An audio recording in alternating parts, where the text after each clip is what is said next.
धनगर समाजाला एसटीच्या सवलती मिळण्याची अंमलबजावणी करण्यासाठी ज्या पद्धतीनं म्हणजे अतिशय वॉर फुटिंगला महाराष्ट्र सरकारकडून प्रयत्न सुरू आहेत. काल बैठक आमच्या समिती झाली, त्यामध्ये सगळी कागदपत्रं जी आहेत की धनगर समाज हा एसटीमध्ये कसा आहे हे सिद्ध करणारे कायद्याची डॉक्युमेंट जे आहेत, जे कायदे पास झालेले आहेत महाराष्ट्र गव्हर्नमेंटमध्ये, ते सगळी कागदपत्रं काल आम्ही सादर केलेले आहेत.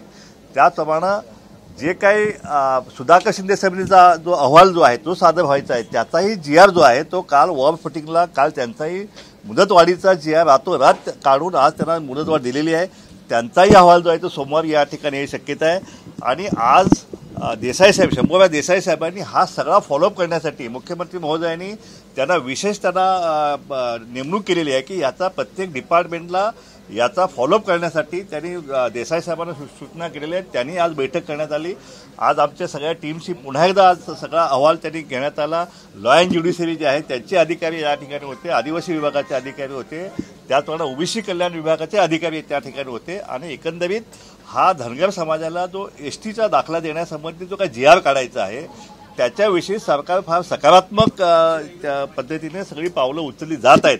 आणि आम्ही पूर्णपणे जे काही महाराष्ट्र सरकारमध्ये ज्या कारवाई सुरू आहे त्याबद्दल आम्ही पूर्ण समाधानी आहोत.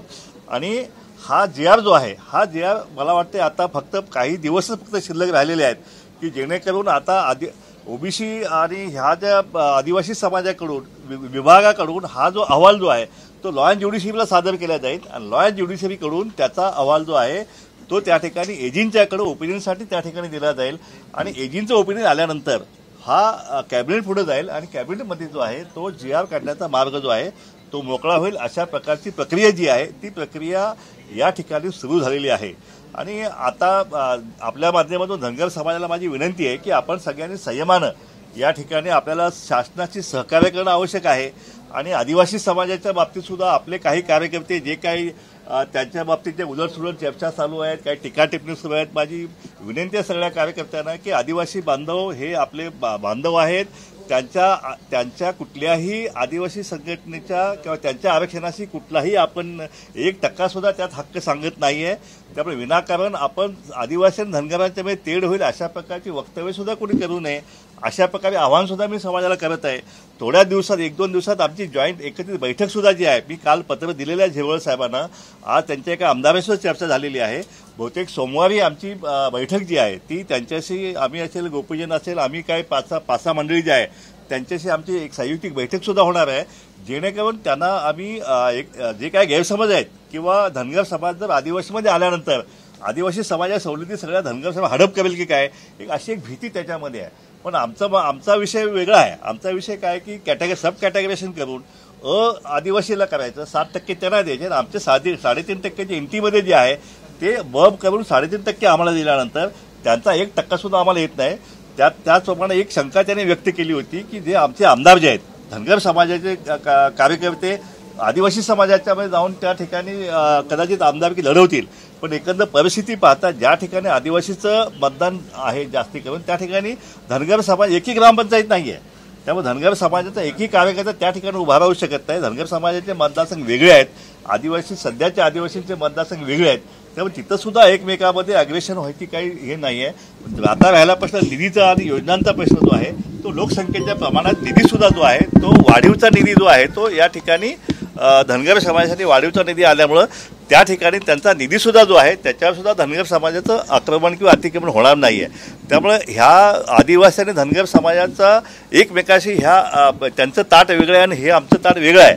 आणि म्हणून हा विषय जो आहे सामोपचारानं हा संपुष्टात येईल. इतके वर्ष आदिवासी समाजाचा विरोध असल्यामुळं हा विषय मार्गी लागत नव्हता. परंतु आता हा सुप्रीम कोर्टच्या निर्णयामुळं सब कॅटेगरायझेशनचा अधिकार जे आहे ते राज्य सरकारला दिल्यामुळं हा विषय आणखी सोपा झालेला आहे. त्यामुळे धनगर समाजाला एसटीच्या सवलती मिळण्याचा मार्ग जो आहे तो मोकळा झालेला आहे. आणि त्याबद्दल मी पुन्हा एकदा सरकारचे आभार मानेन. फडणवीस साहेब, आज महत्त्वाची बैठक ही मंत्रालयात शंभूराज देसाई यांनी बोलवली होती. काय सांगाल, काय झाले नेमकं बैठकीत? आपण यामध्ये समाधानी आहात का? गेल्या अनेक वर्षांपासून महाराष्ट्रातील धनगर जमातीच्या एसटी आरक्षणाची अंमलबजावणी व्हावी म्हणून सातत्यानं आंदोलनं सुरू आहेत. वेगवेगळ्या काळामध्ये वेगवेगळ्या नेतृत्वांच्या माध्यमातून यासाठी मोठ्या प्रमाणात प्रयत्न केला गेला. आज ही राज्यातील धनगर जमात याबाबत अग्रेसिव्ह आहे। वेगवेगळ्या ठिकाणी सातत्यानं गेल्या 6 महिन्यापासून आंदोलन सुरू आहेत। आत्ता सध्या पंढरपूर आणि लातूरला गेल्या 12 दिवसापासून आमचे काही मल्हार योद्धे उपोषणाला बसलेले आहेत। रविवारी माननीय मुख्यमंत्री महोदय, माननीय शंभूराजे देसाई, सर्व ज्या संबंधित आहेत त्या खात्याचे सर्व सचिव आणि धनगर जमातीचे सर्व नेते मंडळी, शिष्टमंडळ या बैठकीमध्ये ज्या पद्धतीनं भूमिका धनगर जमातीच्या वतीनं मांडण्यात आली की राज्य सरकारनं GR काढावा, या राज्यामध्ये धनगर जमात अस्तित्वात नाही असं सरकारनं तत्कालीन मुख्यमंत्री देवेंद्रजी फडणवीस असताना त्यांनी हायकोर्टामध्ये लेखी दिलं। असं एकदा नाही, दोनदा नाही, 3 वेळा लेखी दिलं की धनगर जमात राज्यात अस्तित्वात नाही।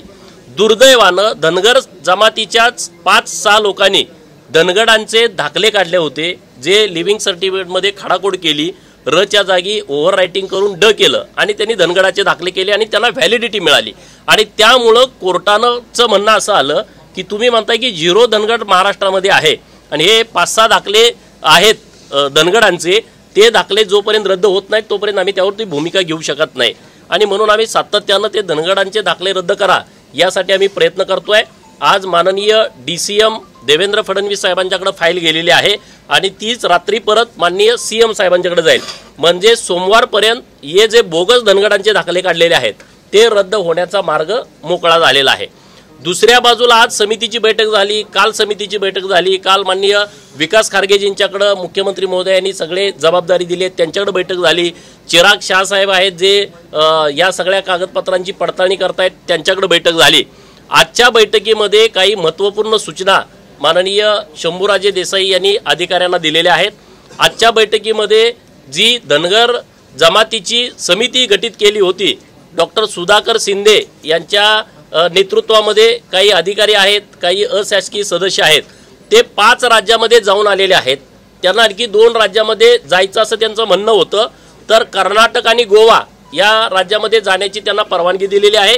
तत्पूर्वी कर्नाटक आणि गोवा राज्यात जाण्यापूर्वी या समितीनं अहवाल देणं अपेक्षित आहे। तो जास्तीत जास्त सोमवारी किंवा मंगळवारी तो अहवाल शासनाकडे सादर केला जाईल। आणि दुसरी एक टेक्निकल अडचण अशी झाली होती, डॉक्टर सुधाकर शिंदे हे IRS आहेत, ते सेंट्रल गव्हर्नमेंटचे अधिकारी असल्यामुळं डेप्युटेशनवरती ते महाराष्ट्राकडे होते, परंतु मागच्या काही दिवसापूर्वी त्यांची इकडची मुदत संपली आणि ते सेंट्रल गव्हर्नमेंटकडे जॉईन झाले, त्यामुळे ती अडचण होती। त्यांनाही इथं जोपर्यंत या समितीचं कामकाज संपत नाही तोपर्यंत मुदतवाढ देण्याचा निर्णय केलेला आहे। म्हणजे खूप चांगल्या सकारात्मक बैठका सुरू आहेत, परंतु महाराष्ट्रामध्ये भानगड अशी झाली आहे की जे आदिवासी जमातीची नेते मंडळी आहेत, आम्ही सातत्यानं रिस्पेक्टची भूमिका घेतोय, नरमाईची भूमिका घेतोय। आमचे राजकीय सामाजिक शत्रू वेगळे आहेत, आदिवासी जमातीचे नेते किंवा आदिवासी बांधव हे आमचे भाऊ आहेत, आम्ही सातत्यानं ही भूमिका मांडतोय। आणि त्यांची मी स्टेटमेंट बघितली की आमच्या आदिवासी जमातीच्या आरक्षणाला धक्का न लागता धनगर जमातीला काही देण्यास आमची हरकत नाही। मग आता आम्हाला ही संधी कधी मिळाली आहे? या मागच्या 1.5 महिन्यापूर्वी जेव्हा सुप्रीम कोर्टानं जातीच्या उपवर्गीकरणासाठी मान्यता दिली आणि त्याचे अधिकार सगळे राज्य सरकारला दिलेले आहेत। आता मातंग समाजाची बैठक आहे आमच्या नंतर आणि त्या बैठकीमध्ये दुसरा मुद्दा मी बघितला तिथं की जातीचं उपवर्गीकरण करण्यासंदर्भात बैठक। आम्ही तेच म्हणतोय की आदिवासी मूळ जमात आहे, ज्यांचं 7% आरक्षण आहे, त्यांचं वेगळं करा, त्यांना ब्रॅकेटमध्ये टाका आणि त्यांना ये म्हणा। आणि धनगरांचं जे विषय आहे 3.5% आमचं ऑलरेडी आरक्षण आहे। आमचं आरक्षण देण्याची प्रक्रिया सोपी यासाठी आहे कारण आमचं 3.5% आरक्षण निश्चित आहे। मग तेच जे आरक्षण आहे ते बी करून आम्हाला धनगर STचा दाखला द्या।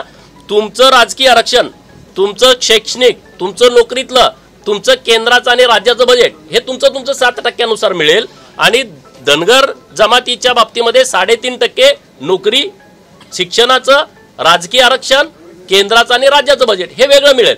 त्यामुळं काडी मात्र फरक हा आदिवासी जमातीच्या आरक्षणाला होत नाही। तरी सुद्धा मी सगळ्या मीडियामध्ये बघितलं की सोमवारी आम्ही रेल रोको करू, रेल्वेचे रूळ उकडून टाकू, नंतर मुंबईला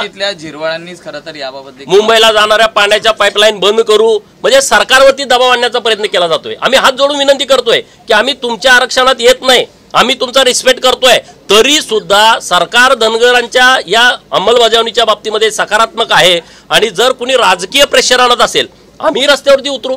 आणि म्हणून सोमवारी आम्ही महाराष्ट्रामध्ये धनगर जमातीचा रास्ता रोको आंदोलन पुकारलेलं आहे. सरकारला सुद्धा कळायला पाहिजे ना, आम्ही तुमच्या या सगळ्या निर्णयामध्ये आम्ही ताकदीनं बरोबर उभा राहू. आणि त्यामुळं आम्ही सोमवारी सगळे ताकदीनं या विषयामध्ये उतरतोय. माननीय मुख्यमंत्री माननीय शंभूराजे देसाई, सगळे खात्याचे प्रमुख माननीय देवेंद्र फडणवीस, सरकारमधले सगळे जे लोक या बाबतीमध्ये सपोर्टिव्ह आहेत त्यांचा आम्ही महाराष्ट्रातील धनगर समाजाच्या वतीनं आभार व्यक्त करतो की इतकं फास्ट काम सरकारच्या माध्यमातून सुरू आहे.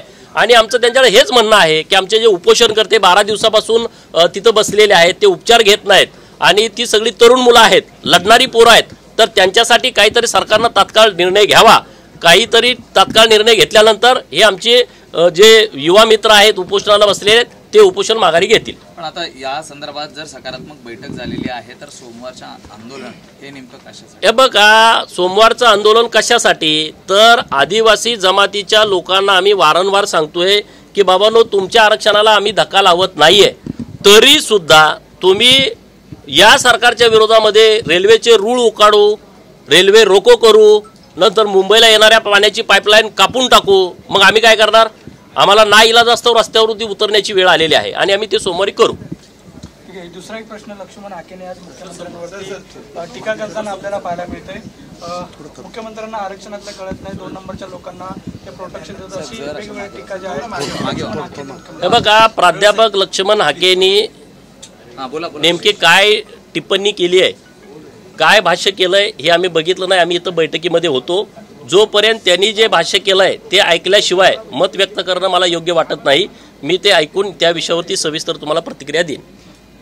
जरांगे यांनी पण असं सांगितलं आहे की माझी शुगर का वाढते, मी उपोषणाला बसलो तरी माझी शुगर वाढते, असं जरांगे यांनी. ज्यांनी काय केलं पाहिजे, हे सरकारी वकील सरकारी डॉक्टर आहेत, त्यांना बोलावलं पाहिजे. त्यांचा एकच डॉक्टर फिक्स आहे, कदाचित त्यांना त्यातलं समजत नसेल. त्यांनी सरकारचे जे अधिकृत MBBS MD डॉक्टर आहेत त्यांच्याकडून उपचार घेण्याची आवश्यकता आहे.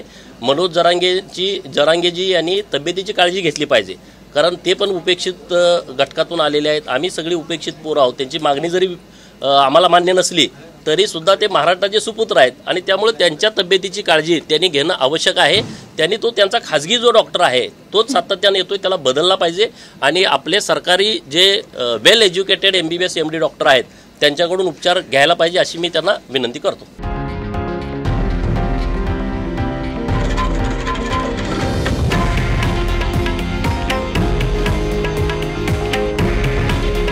हे आहे देशातील नंबर 1 न्यूज नेटवर्क आणि आपण पाहत आहात TV9 मराठी. काळजी तुमची, हित महाराष्ट्राचं.